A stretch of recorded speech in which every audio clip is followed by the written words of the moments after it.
ಬಾ ಸೀತೆ, ಆಸೀನರಾಗು.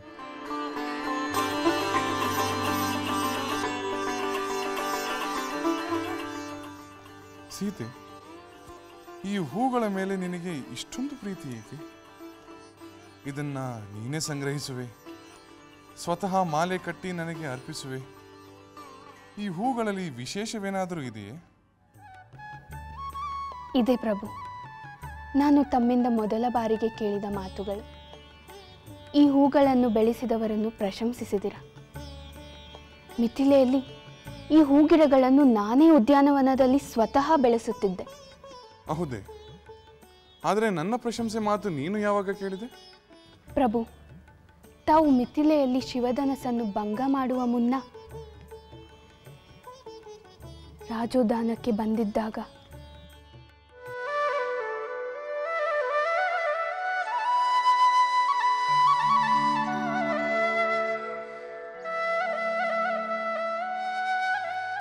ಆಹಾ, ಎಂತಹ ಸುಂದರ, ಸುಗಂಧಿತ, ಕೋಮಲ ಪುಷ್ಪಗಳಿವು.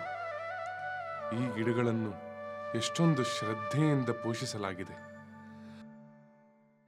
ನಿಜಕ್ಕೂ ಈ ಉದ್ಯಾನವನವನ್ನು, ಈ ಗಿಡಗಳನ್ನು ನೋಡಿದರೆ ಇದರ ಹಿಂದೆ ಯಾರದೋ ಪ್ರಕೃತಿ ಪ್ರೇಮ, ಸಸ್ಯ ಸೌಂದರ್ಯದ ಆರಾಧನೆ ಕಾಣಬರುತ್ತದೆ. ಆ ಜೀವಕ್ಕೆ ನನ್ನ ಅಭಿನಂದನೆಗಳು. ನಿಜ ಸೀತೆ, ನಿನ್ನ ಮಾತು ನಿಜ. ಮಿಥಿಲೆಯ ರಾಜೋದ್ಯಾನದ ಈ ಹೂಗಳನ್ನು ನಾನು ಮೆಚ್ಚಿದೆ. ಇದನ್ನು ಬೆಳೆಸಿದವರನ್ನು ನಾನು ಪ್ರಶಂಸೆ ಮಾಡಿದ್ದೆ. ತಮ್ಮ ಪ್ರಶಂಸೆಯನ್ನು ಕೇಳಿದೆ, ಆದರೆ ತಮ್ಮನ್ನು ನೋಡಲಿಲ್ಲ. ಆದರೇನಾಯ್ತು? ಈಗ ನೀನು ನನ್ನ ಬಾಳ ಸಂಗಾತಿಯೇ ಆಗಿರುವೆ ಅಲ್ಲ? ಅದು ನನ್ನ ಪರಮ ಭಾಗ್ಯ ಸ್ವಾಮಿ, ಪರಮ ಭಾಗ್ಯ.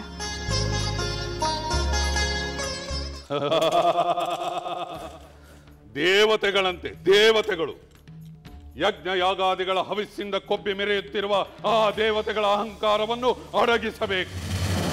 ಅಮೃತಪಾನ ಮಾಡುತ್ತಾ ಅಪ್ಸರೆಯರ ನೃತ್ಯ ಗಾಯನಗಳ ಆಮೋದ ಪ್ರಮೋದಗಳಲ್ಲಿ ಮೈ ಮರೆತಿರುವ ಆ ದೇವತೆಗಳು ಏ ರಾವಣನ ಅಟ್ಟಹಾಸಕ್ಕೆ ಗಾಢನೆ ತತ್ತರಿಸಬೇಕು. ನನ್ನ ಮುಂದೆ ಮಂಡಿ ಓರಿ ಕುಳಿತು ನಾನು ನೀಡುವ ಕೃಪಾ ಭಿಕ್ಷೆಗಾಗಿ ದೈನ್ಯದಿಂದ ಬೇಡಬೇಕು. ಆ ಭಿಕ್ಷು ಪಕ್ಷಪಾತಿಗಳ ಪರಾಜಯದ ಆಕ್ರಂದನವನ್ನು ಕೇಳಿ ನಾನು ಆನಂದ ಪಡಬೇಕು. ಅಲ್ಲಿಯವರೆಗೂ ನನ್ನ ಈ ಭುಜಾದಂಡಕ್ಕೋ ಈ ಗದಾದಂಡಕ್ಕೋ ವಿಶ್ರಾಂತಿ ಎಲ್ಲ ವಿಭೀಷಣ. ನಿಲ್ಲು ಅಗ್ರಜ, ಏಕೆ ಈ ಆಕ್ರೋಶ?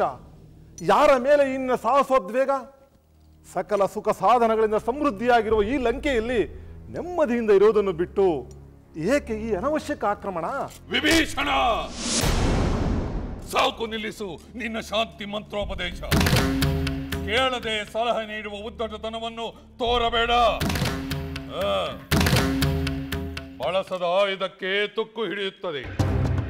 ಶೌರ್ಯವನ್ನು ಪ್ರದರ್ಶಿಸದಿದ್ದರೆ ಶೂರನು ಹೇಡಿಯಾಗುತ್ತಾನೆ.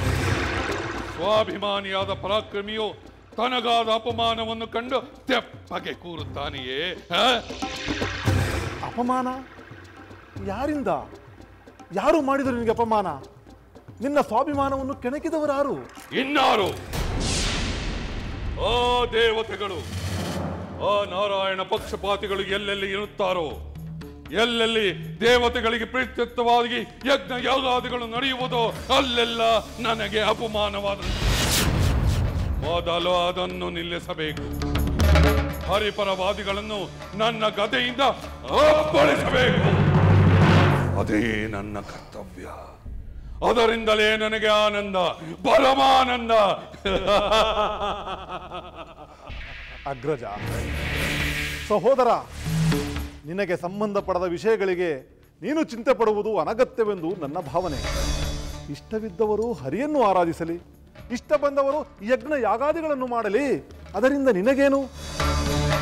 ಕಾರಣವಿಲ್ಲದೆ ಆಕ್ರಮಣ ಮಾಡುವುದು ರಾಜನೀತಿಯೂ ಅಲ್ಲ, ವೀರನ ಲಕ್ಷಣವೂ ಅಲ್ಲ.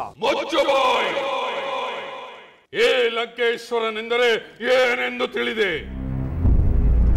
ನನ್ನ ಪರಮ ದೈವ ಆ ಪರಮೇಶ್ವರನೊಬ್ಬನೇ, ದೇವಾದಿದೇವ ಆ ಶಂಕರನೊಬ್ಬನೇ, ಸರ್ವಲೋಕಗಳನ್ನು ಪಾಲಿಸುವ ಲೋಕೇಶ್ವರ ಆ ಕೈಲಾಸಪತಿಯೊಬ್ಬನೇ. ಎಲ್ಲೆಲ್ಲೋ ಹರನ ಪೂಜೆ ನಡೆಯಬೇಕು, ಎಲ್ಲೆಲ್ಲೋ ಆತನ ನಾಮ ಸಂಕೀರ್ತನೆಯನ್ನೇ ನಾನು ಕೇಳಬೇಕು. ಆ ಪಾರ್ವತಿ ರಮಣನಿಗಿಂತ ಬಿಗಿಲಾದ ದೈವ ಬೇರೊಂದಿಲ್ಲ ಎಂಬುದನ್ನು ಲೋಕಕ್ಕೆ ತಿಳಿಸಬೇಕು. ಅಗ್ರಜ ರಾವಣೇಶ್ವರ, ನಿನ್ನ ಶಿವಭಕ್ತಿಯನ್ನು ನಾನು ಮೆಚ್ಚುತ್ತೇನೆ. ಆದರೆ ನಿನ್ನ ಹಿತೈಷಿಯಾಗಿ ಸಹೋದರನಾಗಿ ನಾನೊಂದು ಮಾತನ್ನು ಹೇಳುತ್ತೇನೆ, ದಯವಿಟ್ಟು ಕೇಳು. ನೀನು ಹೀಗೆ ವಿನಾಕಾರಣ ದೇವತೆಗಳ ಋಷಿಮುನಿಗಳ ದ್ವೇಷವನ್ನು ಕಟ್ಟಿಕೊಳ್ಳುವುದು ಒಳ್ಳೆಯದಲ್ಲ. ಅವರು ನಿನಗೆ ಕೆಡಕನ್ನುಂಟು ಮಾಡಲು ಉಪಾಯ ಮಾಡಬಹುದು. ಮಾಡಲಿ, 100 ಅಲ್ಲ 1000 ಉಪಾಯಗಳನ್ನು ಮಾಡಲಿ. ಅದು ನಿರರ್ಥಕವಾಗುವುದನ್ನು ನೋಡುತ್ತಾ ಮಾತಿಗೆಟ್ಟು ಹಾಳಾಗಲಿ. ವಿಭೀಷಣ, ಏ ರಾವಣೇಶ್ವರ, ಕೈಲಾಗದ ಹೇಡಿ ಎಂದು ಭಾವಿಸಿರುವೆಯಾ? ದೇವ ದಾನವ ಯಕ್ಷ ಗಂಧರ್ವ ಕಿನ್ನರ ಕಿಂಪುರುಷಾದಿಗಳಿಂದ ಅಜೇಯನಾಗುವಂತೆ ಬ್ರಹ್ಮದೇವನಿಂದ ವರ ಪಡೆದ ಧೀರ ನಾನು. ನನಗೆ ಕೇಡು ಮಾಡುವ ಸಮರ್ಥ 3 ಲೋಕಗಳಲ್ಲಿಯೂ ಒಬ್ಬನಿಲ್ಲ. ಏ ರಾವಣೇಶ್ವರ, ಗದೆ ಎತ್ತಿದನೆಂದರೆ ವಿಜಯಲಕ್ಷ್ಮಿಯು ತಾನಾಗಿಯೇ ಬಂದು ನನ್ನ ಪಾದ ಪೂಜೆ ಮಾಡುತ್ತಾಳೆ. ಅಗ್ರಜ ರಾವಣೇಶ್ವರ, ದಯಮಾಡಿ ನನ್ನ ಒಂದೇ ಒಂದು ಮಾತನ್ನು ಕೇಳುವೆಯಾ? ಅದೇನೋ, ಬೇಗ ಹೇಳು. ಅಗ್ರಜ, ನೀನು ಸಮರಕ್ಕೆ ಸನ್ನದ್ಧನಾಗುವ ಮೊದಲು ಪೂಜ್ಯ ಮಾತೃಶ್ರೀಯವರಿಗೆ ನಮಸ್ಕರಿಸಿ ಅವರ ಆಶೀರ್ವಾದ ಪಡೆಯುವುದು ಒಳಿತು. ವಿಭೀಷಣ, ನೀನು ಏನು ಕೇಳುವೆಯೋ ಎಂದುಕೊಂಡಿದ್ದೆ. ನಿನ್ನ ಈ ಸಲಹೆ ಉಚಿತವಾಗಿಯೇ ಇದೆ. ಸಮರ ಸನ್ನದ್ಧನಾಗುವ ಮೊದಲು ಮಾತೆಯವರ ಆಶೀರ್ವಾದ ಪಡೆಯುವುದು ಶ್ರೇಯಸ್ಕರ. ನಾನು ಈಗಲೇ ಆ ಕೆಲಸವನ್ನು ಮಾಡುತ್ತೇನೆ. ಮಾತೆಯವರಾದರೂ ರಾವಣನ ಈ ದುಸ್ಸಾಹಸವನ್ನು ತಡೆಯಲಿ.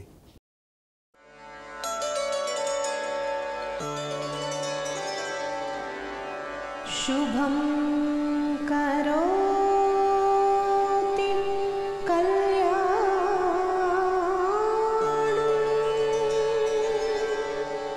ಆರೋಗ್ಯಂ ಜ್ಞಾನ ಸಂಪದಃ ಶತ್ರು ಬುದ್ಧಿ ವಿನಾಶಾಯ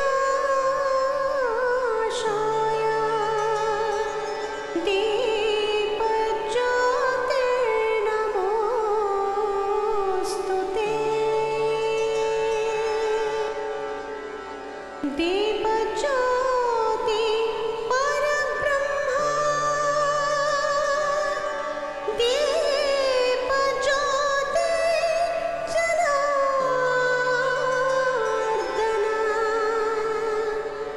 दीपो मे हरतु पापम् दीपज्योति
ಮಹಾರಾಣಿ.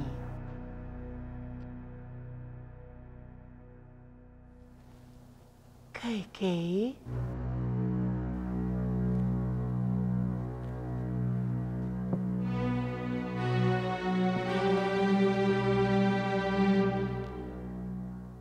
ಏನಾಗಿದೆ ಇವರಿಗೆ?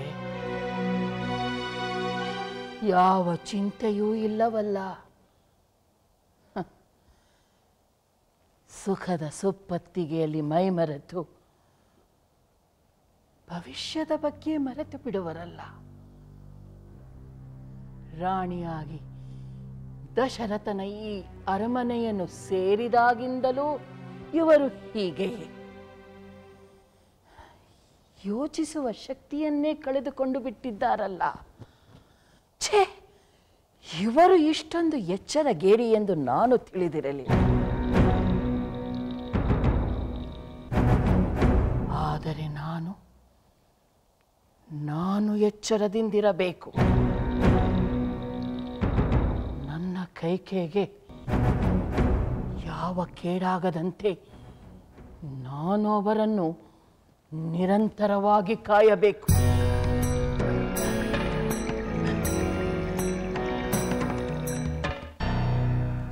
ಕೈಕೇಯಿ,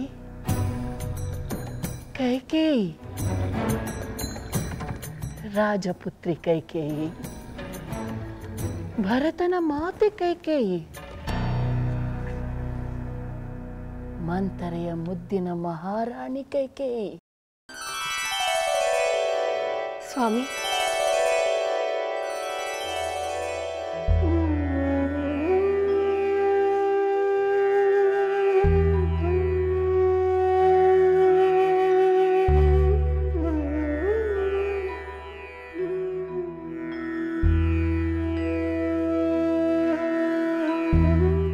ಏನೆಂದು ಬೇಡಿಕೊಂಡೆ ದೇವಿ? ನಿಮ್ಮನ್ನು ಪಡೆದಾಗಲೇ ಸರ್ವವೂ ಪಡೆದಂತಾಯಿತು. ಎಲ್ಲವೂ ಸಿಕ್ಕಿರುವಾಗ ಏನನ್ನು ಬೇಡಲಿ ಸ್ವಾಮಿ? ಆಹಾ ಸೀತೆ, ಈ ಸಂತೃಪ್ತಿಯೇ ಸಂತೋಷದ ಸೋಪಾನವೆಂದು ಇಷ್ಟು ಚೆನ್ನಾಗಿ ಹೇಳಿದೆ. ಆದರೆ ಇಷ್ಟೇ ಸಾಲದು ಸೀತೆ. ಇರುವುದಕ್ಕೆ ತೃಪ್ತಿ ಪಡುವುದು ಒಂದು ಬಗೆಯಾದರೆ ಇರುವುದು ಹೊರಟು ಹೋದಾಗ ಸಂಕಟ ಪಡೆದಿರುವುದು ಮತ್ತೊಂದು ಬಗೆ. ಅಂದರೆ ಮೆತ್ತನೆಯ ಹಾಸಿಗೆಯ ಮೇಲೆ ಮಲಗಿದವರು ಕಲ್ಲು ಮುಳ್ಳುಗಳ ನೆಲದ ಮೇಲೆ ಮಲಗುವುದು ಅಷ್ಟು ಸುಲಭವಲ್ಲ.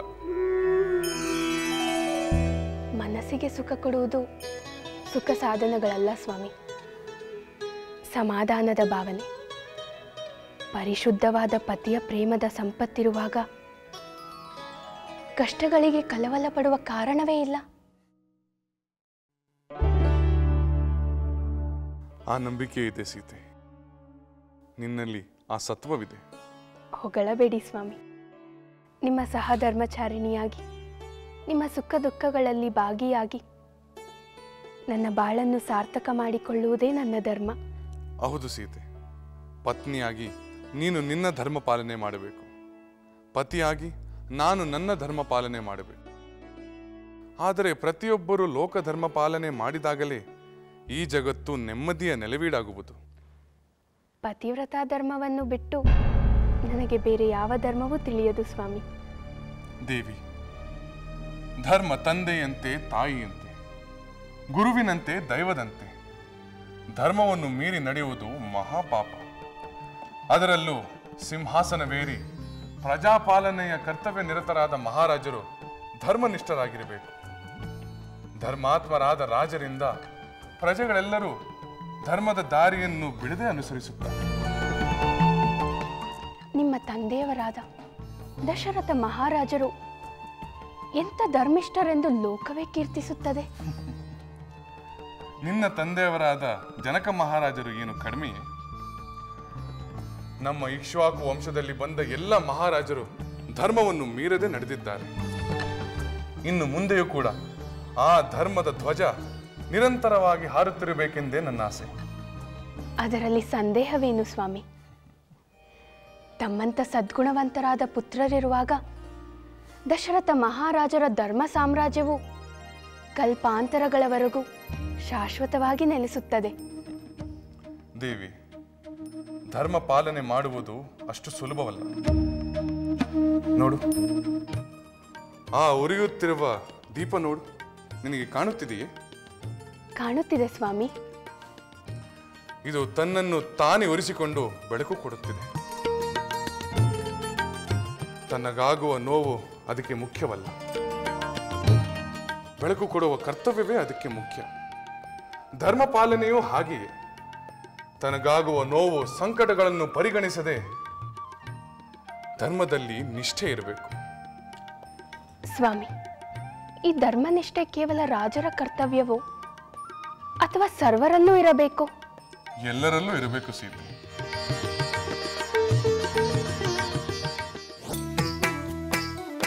ಲಂಕೆಯಲ್ಲಿನ ದುರುಳ ದರ್ಪವು ಸೀತೆ ಸಹನೆಗೆ ಸೋತಿತು. ಅಂಕೆ ಇರದ ಅಸುರ ಕುಲವು ರಾಮ ಬಾಣಕ್ಕೆ ಅಡಗಿತು. ದೂರವಿರಲಿ ಸನಿಹವಿರಲಿ ರಾಮ ಹೃದಯ ನಿವಾಸಿನಿ. ಯುಗವು ಯುಗವು ಸಾಗಲಿ ಅಕಳಂಕ ಪ್ರೇಮ ಪ್ರಬೋಧಿನಿ. ಅಮರ ಗಾಧೆ ಧರಣಿ ಜಾತೆ ಸಾಧ್ವೆ ಸೀತೆ ಸುಚರಿತೆ. ಸಹನ ಶಕ್ತಿ ಪತಿಯ ಭಕ್ತಿ ಲೋಕಮಾನ್ಯ ವಂದಿತೆ.